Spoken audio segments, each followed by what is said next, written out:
ভোলার বোরহান উদ্দিনের একটি নির্জন গ্যাস ক্ষেত্র, চারপাশটা নিশ্চিদ্র অন্ধকারে ঢাকা। কেবল ড্রিলিং রিগের বিশাল কাঠামোর উপর কয়েকটি উজ্জ্বল হ্যালোজেন বাতি জ্বলছে। বিশাল টারবাইন আর ড্রিলিং পাইপের একটানা কান ফাটানো গর্জনের মাঝেও কন্ট্রোল রুমে বসা বাপেক্সের চিফ ইঞ্জিনিয়ারের হৃৎপিণ্ডের ধুকপুকানি যেন বাইরে থেকে শোনা যাচ্ছে। তার চোখ ল্যাপটপের স্ক্রিনের দিকে স্থির, প্রেসার গেজেট কাটা তরতর করে ওপরের দিকে উঠছে। সেন্সরের ডেটা বলছে মাটির হাজার হাজার ফুট নিচে আটকে আছে বিশাল এক গ্যাসের মজুদ। এত বিশাল যে এটি দিয়ে আগামী কয়েক দশক পুরো বাংলাদেশের শিল্প কারখানা আর বিদ্যুৎ কেন্দ্রগুলো অনায়াসে চলতে পারে।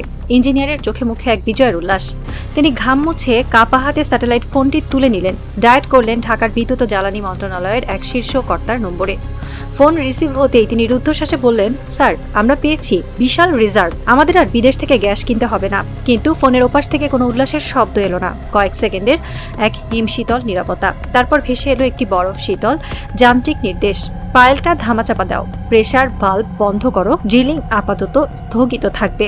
আমাদের উপর নির্দেশ আছে, আমরা বিদেশ থেকে এলএনজি আমদানি করব। ইঞ্জিনিয়ারের হাত থেকে ফোনটা খসে পড়ল। তিনি শূন্য দৃষ্টিতে তাকিয়ে রইলেন গেজের কাটার দিকে। মাটির নিচে জমা হয়ে থাকা ট্রিলিয়ন কিউবিক ফুট গ্যাস যেন বাংলাদেশের ভবিষ্যৎ ভাগ্য নিয়ে উপহাস করছে। এই রাত কেবল একটি গ্যাস ক্ষেত্র আবিষ্কারের রাত ছিল না, এই রাত ছিল একটি স্বাধীন রাষ্ট্রের জ্বালানি নিরাপত্তাকে গলা টিপে হত্যা করার রাত। বাংলাদেশকে বলা হয় বদ্বীপ। এই পলিমাটির নিচে, বিশেষ করে ভোলা, সিলেট, হবিগঞ্জ এবং বঙ্গোপসাগরের অথই জলরাশির নিচে লুকিয়ে আছে ট্রিলিয়ন ডলার মূল্যের অনাবিষ্কৃত প্রাকৃতিক গ্যাস।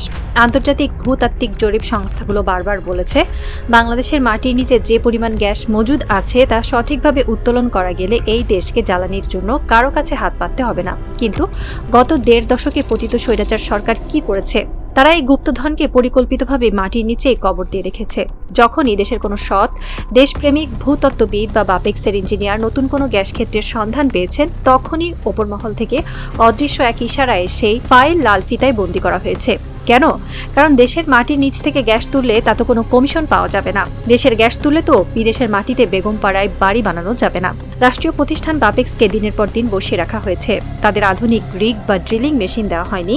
তাদের দক্ষ ইঞ্জিনিয়ারদের বাধ্য করা হয়েছে ফাইল ঘাঁটতে আর বিদেশিদের দালালি করতে। এটি কেবল একটি ভুল নীতি ছিল না, এটি ছিল দেশের বিরুদ্ধে এক পৈশাচিক সুপরিকল্পিত রাষ্ট্রদ্রোহিতা।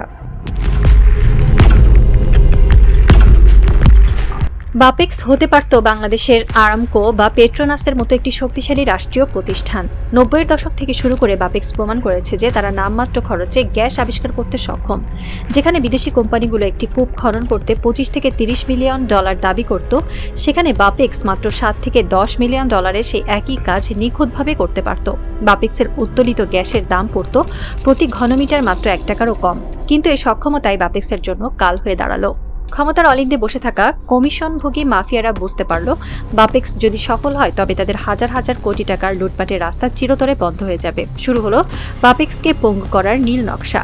প্রথম ধাপে বাপেক্সকে পর্যাপ্ত বাজেট দেওয়া বন্ধ করা হলো। তাদের পুরনো জরাজীর্ণ ড্রিলিং রিগগুলো মেরামতের কোনো উদ্যোগ নেওয়া হলো না। উল্টো যখন কোনো নতুন গ্যাস ক্ষেত্র খননের প্রয়োজন পড়লো, তখন বাপেক্সকে বসিয়ে রেখে কোনো টেন্ডার ছাড়াই বিনা দরপত্রে কাজ দেওয়া হলো গ্যাজপ্রমের মতো বিদেশি কোম্পানিকে। যে কাজ বাপেক্স ৭০ কোটি টাকায় করতে পারত, সেই একই কাজ বিদেশি কোম্পানিকে দেওয়া হলো ২০০ কোটি টাকায়। আর এই বাড়তি ১৩০ কোটি টাকার সিংহভাগই চলে গেল আমলা, মন্ত্রী আর প্রভাবশালীদের পকেটে। বাপেক্সকে তিল করে শুকিয়ে মারা হলো।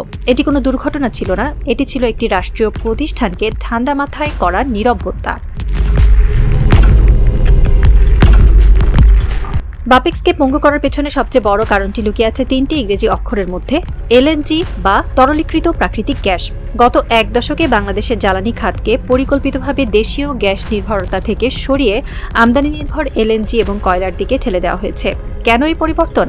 কারণ এলএনজি আমদানির বিশাল বাজারটি নিয়ন্ত্রণ করে গুটি কয়েক কর্পোরেট অলিগার্ক বা মাফিয়া। বিদেশ থেকে জাহাজ ভরে এলএনজি আসবে, সমুদ্রে ভাসমান টার্মিনাল বা এফএসআরইউতে তা গ্যাসে রূপান্তরিত হবে, আর প্রতি ইউনিটে হাজার হাজার ডলারের কমিশন জমা হবে সুইস বা সিঙ্গাপুরের ব্যাংক অ্যাকাউন্টে। এই এলএনজি সিন্ডিকেট এতটাই শক্তিশালী ছিল যে তারা পুরো রাষ্ট্রযন্ত্রকে জিম্মি করে ফেলেছিল। যখন বিশ্ববাজারে এলএনজির দাম কম ছিল, তখন তারা গলা ফাটিয়ে প্রচার করেছে, আমাদের তো গ্যাস অফুরন্ত, মাটির নিচ থেকে তোলার কি দরকার। আমরা সস্তায় বিদেশ থেকে কিনবো। কিন্তু যখনই রাশিয়া ইউক্রেন যুদ্ধ শুরু হলো, বিশ্ববাজারে এলএনজির দাম রকেটের মতো বেড়ে গেল, তখনই মাফিয়ারা দেশের ডলার রিজার্ভ গিলে খেতে শুরু করলো। দেশের ডলার ফুরিয়ে গেল, কিন্তু তাদের কমিশন বাণিজ্য একদিনের জন্য থামলো না। এই সিন্ডিকেটের কারণেই আজ বাংলাদেশ তার ইতিহাসের সবচেয়ে ভয়াবহ ডলার সংকট এবং জ্বালানি ঘাটতির মুখে এসে দাঁড়িয়েছে। আজকের দিনে যখন আপনি ঘন্টার পর ঘন্টা লোডশেডিং এর কবলে পড়ে গরমে হাঁসফাঁস করছেন, তখন কি একবারও ভেবে দেখেছেন এই অন্ধকারের আসল কারণ কি? এই অন্ধকার কোনো প্রাকৃতিক দুর্যোগ নয়, এটি বিগত 1.5 দশকের সেই পাপের ফসল যা বাপেক্সকে হত্যা করার মধ্য দিয়ে শুরু হয়েছিল।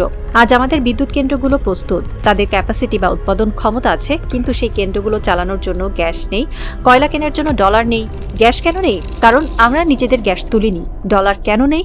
কারণ এলএনজি আর কয়লার বিল মেটাতে গিয়ে দেশের ভল্ট খালি হয়ে গেছে। গাজীপুর, নারায়ণগঞ্জ আর আশুলিয়ার বিশাল বিশাল গার্মেন্টস কারখানাগুলোতে আজ দিনের অর্ধেক সময় মেশিনের চাকা ঘুরছে না। জেনারেটর চালিয়ে কারখানা সচল রাখতে গিয়ে মালিকরা দেউলিয়া হওয়ার পথে। রাতের অন্ধকারে ফুটপাতের ছোট ওয়েল্ডিং শপ থেকে শুরু করে বহুতল ভবনের আইটি ফ্রিল্যান্সার সবাই আজ এই কৃত্রিম শ্বাসরোধের শিকার। সাধারণ মানুষের ঘরে যখন সন্তান গরমে কাঁদতে থাকে, তখন তাদের মনে যে ক্ষোভের বারুদ জমা হয় তা কোনো রাজনৈতিক দলের ইশতেহার দিয়ে নেভানো যায় না। অতীতের সরকার তাদের লুটপাটের জন্য দেশের যে মেরুদণ্ড ভেঙে দিয়ে গেছে, আজকের ঘর্মাক্ত রাজপথ তারই জ্বলন্ত প্রমাণ। 5ই আগস্টের ছাত্র জনতার রক্তক্ষয়ী গণ অভ্যুত্থানে স্বৈরাচারের পতন হয়েছে ঠিকই, কিন্তু জ্বালানি খাতের সেই অদৃশ্য মাফিয়ারা কি সত্যিই দেশ ছেড়ে পালিয়েছে? না, তারা এখনও সচিবালয়ের শীতাতপ নিয়ন্ত্রিত কক্ষগুলোতে ঘাপটি মেরে বসে আছে। তারা এখনও আমলাতন্ত্রের রন্ধ্রে রন্ধ্রে ছড়িয়ে আছে। বর্তমান সরকার বা নীতি নির্ধারকরা আজ এক ঐতিহাসিক এবং চরম অগ্নি পরীক্ষার মুখোমুখি। তারা কি বিগত সরকারের সেই আত্মঘাতী এলএনজি নীতির পথেই হাঁটবেন, নাকি 5 আগস্টের স্পিরিট বুকে ধারণ করে দেশের জ্বালানি খাতকে আমূল সংস্কার করবেন?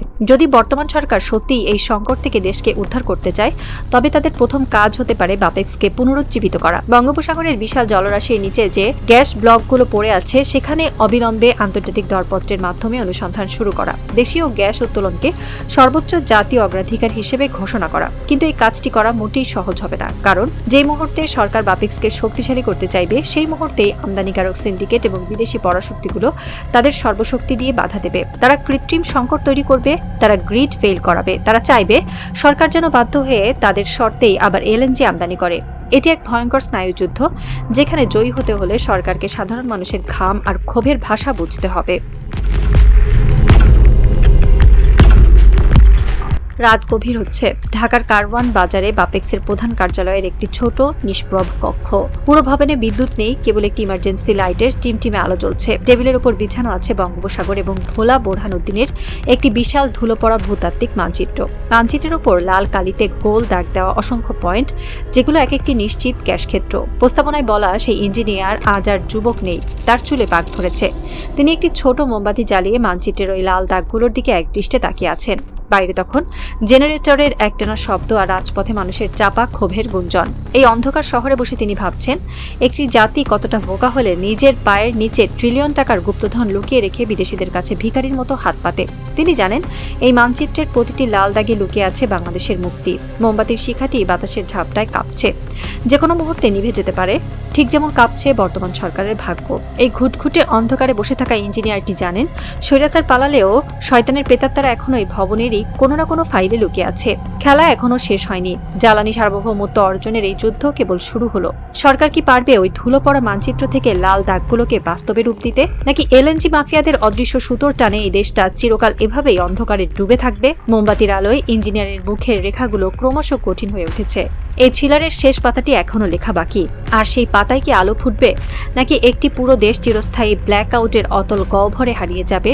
অনন্ত এই সাসপেন্সের উত্তর হয়তো লুকিয়ে আছে আগামী কয়েক মাসের রাজনৈতিক এবং কৌশলগত দাবার চালগুলোর ভেতরেই।